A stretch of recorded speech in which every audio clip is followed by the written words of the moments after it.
kan godt lige sige ordet halløj.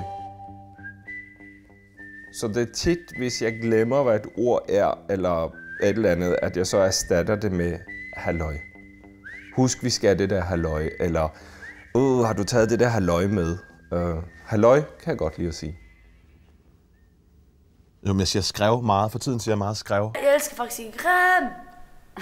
Jeg elsker at sige græm. Men det betyder heller ikke jeg mener ikke græm, men jeg mener bare sådan. Sådan, haha, du ved, haha. Jeg hørte en eller anden for nogle år siden kalde mig Bette Skrev, og så synes jeg bare, det var super fedt. Hvad så, Bette Skrev? Og så har jeg så siden fundet ud af, at skrev også betyder noget frækt og dernede. Og det synes jeg også er sjovt, men det er ikke et ord, nogen siger. Og alligevel så bliver folk farvet, når jeg går rundt og siger skrev. Så jeg synes, det er fedt ord, fordi så siger jeg bare, jamen jeg mener den anden, altså ikke det der, men den anden, den der version, hvor man mener, hej Bette Skrev, altså en lille knægt. Altså, det er det, jeg mener. Det er ordet tilnærmelsesvis. Og det er simpelthen fordi, at det ligger så godt i munden, så jeg går rundt og siger tilnærmelsesvis hele tiden. Og så er der også et andet, jeg bruger, som hedder mange. Mange. Det er ligesom, jeg siger mange mennesker. Men når jeg siger mange, så mener jeg sådan, helt sikkert, jeg til byen med dig. Mange til byen? Mange. Ja. Mange. Jeg skal jo sove med. Ja, sådan. Ja, sådan helt sikkert rigtigt. Mange og græm. Jeg er begyndt at bruge ordet fantastisk meget, også når jeg skal være kritisk.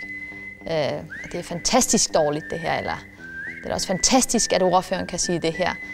Og jeg i bund og grund har lyst til at nu bruge nogle bandeord, men det må man så ikke fra Folketinget. Jeg har et yndlingsudtryk på alle sprog, og det er bare sådan at sige okay, eller super, eller sådan noget. Det er sådan nogle ord, der sådan kan fungere overalt, som jeg tror alle forstår lige meget.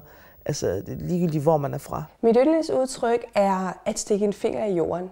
For det synes jeg faktisk er meget sådan betegnende for, hvad man skal lære, når man er i Danmark, nemlig lære situationsfornemmelse. For eksempel det der med, at man kan være i øjenhøjde med alle mennesker. Altså, jeg kan gå ind på Lars Løkkes kontor, som er landets statsminister, og så kan jeg snakke med ham i øjenhøjde og sige, nå, hvordan er det egentlig, det går med landet, ikke? Og det er en af de ting, som jeg tror er sværest for udlændinge, når de kommer til Danmark, det er at føle sig frem til, hvad der foregår i et lokale, for eksempel. For danskerne er ikke så ekspressive igen. Det kan man godt være i min kultur, hvor alle folk siger til og fra konstant, at de har det på den og den måde, eller de føler det og det. Men det gør man ikke så meget i Danmark, så der er man nødt til at være en lille smule mere finfølende. Hvor hvis jeg tager til mange andre steder i verden, så er der et helt naturligt hierarki, og der er ikke den der umiddelbare øjenhøjde. Og det synes jeg er noget særligt fantastisk ved dansk kultur.